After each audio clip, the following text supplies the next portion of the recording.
Hello tout le monde, aujourd'hui je vous retrouve pour une nouvelle vidéo assez spéciale puisque du coup elle n'a pas été proposée en sondage et donc vous n'avez pas voté pour, mais il était important pour moi en tout cas d'aborder ce qui va suivre, que vous votiez pour ou pas, en espérant que cela puisse servir notamment aux jeunes femmes ou encore aux ados qui pourraient passer par là et tomber dessus. Alors je crois plus d'une fois avoir déjà abordé l'une des problématiques qui m'a le plus touchée durant l'époque de mon adolescence, à savoir les taches d'hyperpigmentation sur mes jambes liées aux piqûres de moustiques. Aussi loin que je me souvienne, j'ai toujours eu cette problématique, qui veut dire que dès lors où un moustique me piquait les jambes, il s'ensuivait d'une démangeaison, d'un bouton, puis d'une tache d'hyperpigmentation. Et vivant sur une île où clairement le climat est propice à la survie de ces insectes, ma peau n'avait de répit qu'à la période de l'hiver, où les moustiques pointaient moins le bout de leur nez. Ce qui laisse quand même 3 saisons à ces bestioles pour pouvoir bien me bouffer la peau et notamment me laisser des taches très désagréables. Et si aujourd'hui, avec de l'âge, non seulement l'état de mes jambes s'est considérablement amélioré, en raison notamment des rituels que j'ai mis en place, à une époque, c'était juste une catastrophe. Mes jambes étaient un vrai complexe pour moi et j'avais vraiment du mal à me présenter les jambes nues sans me sentir horriblement mal dans ma peau. Chose que d'ailleurs je faisais partager à ma mère qui aura pu avoir recours à divers professionnels de santé, que ce soit dermatologues, médecins généralistes et même l'achat de crème pour pouvoir venir à bout éventuellement de ces taches d'hyperpigmentation. Mais pourquoi je vous raconte tout cela aujourd'hui? Nous y venons. À l'époque du collège, il y avait une sorte de frénésie autour des crèmes hydratantes. Il était limite impensable, inconcevable, pour une ado de sortir de chez elle sans y passer de la crème, sous peine de se voir tout simplement moquée par ses camarades qui auraient pu percevoir notamment une certaine sécheresse au niveau de sa peau. Et pour ma part, les moqueries qui me visaient n'étaient pas vis-à-vis d'une peau sèche, mais plutôt par rapport à mes taches d'hyperpigmentation. Et bon, j'avais droit à certains surnoms comme par exemple pain au raisin. En plus de mes taches d'hyperpigmentation, j'étais assez fine à l'époque, assez mince. Et donc en matière de surnoms, je n'étais pas en reste. Fort heureusement, j'avais quand même un tempérament qui m'aidait notamment à faire face à ces réflexions, mais arrivé à la maison, force est de constater que mon caractère bien trempé n'était pas suffisant pour qu'émotionnellement je puisse être tout simplement épanouie et équilibrée face à tous ces surnoms. Ma mère étant l'un des rares témoins de ma détresse, ça fait comme elle a pu en tout cas pour m'aider à surmonter ces épreuves. Elle m'achetait notamment des crèmes qui pouvaient éventuellement m'aider à me débarrasser de ces taches d'hyperpigmentation. Toutes ces crèmes éventuellement que j'aurais pu tester et appliquer sur mes jambes n'ont pas vraiment fonctionné et bien au contraire, j'ai toujours eu les mêmes taches et même de nouvelles qui étaient pour le coup différentes. Et il m'était très difficile de comprendre d'où pouvaient provenir ces taches et pourquoi sur mes jambes particulièrement. Ce n'est que des années plus tard, quand j'ai commencé à m'interroger notamment sur les produits cosmétiques que j'ai pu utiliser à l'époque de mon adolescence pour mieux savoir finalement le pourquoi du comment ma peau avait certains aspects ou certaines problématiques, que je me suis rendu compte que l'une des crèmes que ma mère m'achetait comprenait l'une des substances qui est utilisée pour se blanchir la peau et qui notamment favoriserait le cancer de la peau, à savoir l'hydroquinone.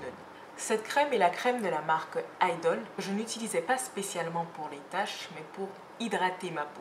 Et je sais que je n'étais pas la seule à en faire usage, puisque cela m'est arrivé notamment de croiser des camarades qui en avaient dans leur sac. La question que je me pose est: est-ce que tous ces camarades étaient au courant de la présence de l'hydroquinone dans cette crème? Puisque pour ma part, je n'étais pas au courant. Et ma mère non plus. Cette crème, pour le coup, nous était très conseillée dans les magasins, et notamment par des vendeuses ambulantes qui mettaient en avant les propriétés du beurre de cacao qui serait efficace pour lutter contre les taches d'hyperpigmentation. Cela me permettait donc de faire du 2 en 1, à savoir hydrater ma peau, tout en essayant de contribuer à la disparition de mes taches d'hyperpigmentation.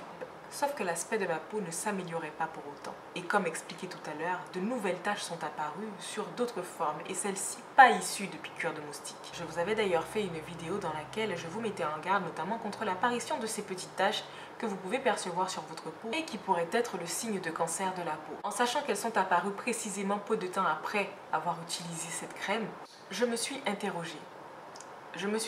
Sur le pourquoi du comment et de si éventuellement on avait eu connaissance de la composition de cette crème et notamment des éventuelles conséquences qu'aurait pu apporter l'utilisation de ces substances à usage sur du long terme. Aurais-je eu ces mêmes taches? Car en effet, ce type de substance bien qu'elle soit prescrite chez les dermatos, chez certains professionnels, pour lutter contre les taches d'hyperpigmentation, celles-ci généralement sont recommandées à usage temporaire par ces mêmes professionnels de santé. Ayant connaissance des effets secondaires qu'elles peuvent apporter, que ce soit d'un point de vue santé ou encore même sur la qualité de la peau face aux rayons du soleil, il n'est donc pas étonnant qu'il soit recommandé de consulter un professionnel de santé avant de faire usage de crèmes à base de ce type de substance, puisque clairement, l'utilisation sur du long terme peut nuire non seulement à la santé, mais également à la beauté de notre peau. Et donc toutes ces crèmes anti-taches, soi-disant, que les ados auraient pu faire usage sur du long terme, que sont devenues leurs peaux aujourd'hui à l'heure actuelle? J'entends beaucoup de personnes qui parlent de sensibilité face aux rayons UV.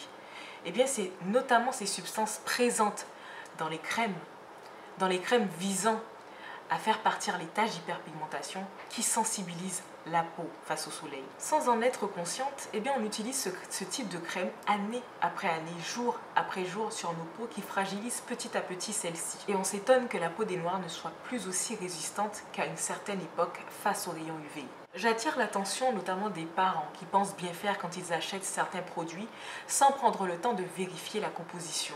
Sachez que les problèmes de peau que peuvent rencontrer vos enfants, voire même vous-même, ne sont pas forcément d'ordre génétique ou encore même héréditaire. Ces problèmes peuvent clairement être créés après l'usage de certains produits cosmétiques. Et vous pouvez même être victime de maladies à cause de certains produits cosmétiques. Donc beaucoup continuent d'utiliser certains produits en pensant qu'il n'y a rien de mal ou encore même qu'il n'y a rien de grave, car bien évidemment les effets secondaires pouvant être atypiques, car beaucoup ne se posent pas forcément la question du lien entre une poudre pour bébé par exemple et le cancer des ovaires, il n'en demeure pas moins que Johnson & Johnson a été pour la énième fois condamné pour avoir commercialisé des poudres pour bébé contenant de l'amiante. De l'amiante, favorisant ainsi l'apparition du cancer des ovaires. Gardez en tête que quand bien même cela part d'une bonne intention qui est celle de résoudre une problématique, les produits que vous utiliserez pour résoudre celle-ci ne sont pas forcément sans conséquences.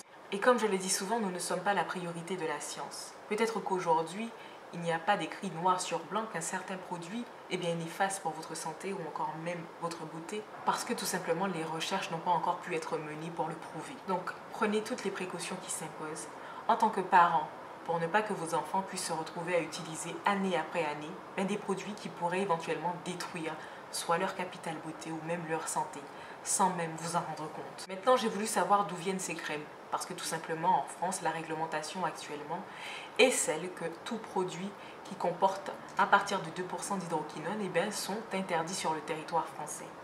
Il n'en demeure pas moins qu'il y a encore beaucoup de magasins qui le commercialisent, et j'avais même fait une vidéo pour le prouver.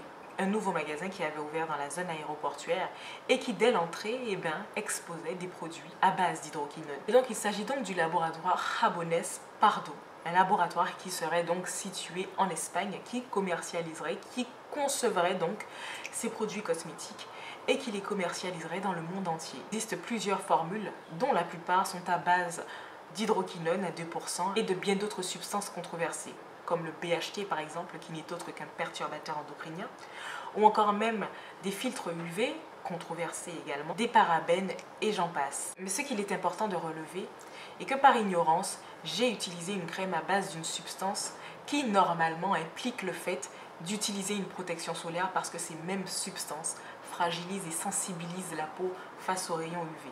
Et donc à cette époque, c'est en toute insouciance que je me rendais sous les plages de Guadeloupe, sans avoir l'ombre d'un doute sur la composition d'une crème qui potentiellement avait une substance qui rendait ma peau vulnérable face aux rayons UV. Je vous invite de ce fait, surtout si vous faites partie des personnes qui utilisent encore des produits d'ancienne génération, à vérifier la liste de vos compos afin de pouvoir repérer les éventuelles substances qui pourraient nuire à votre beauté, mais surtout à votre santé.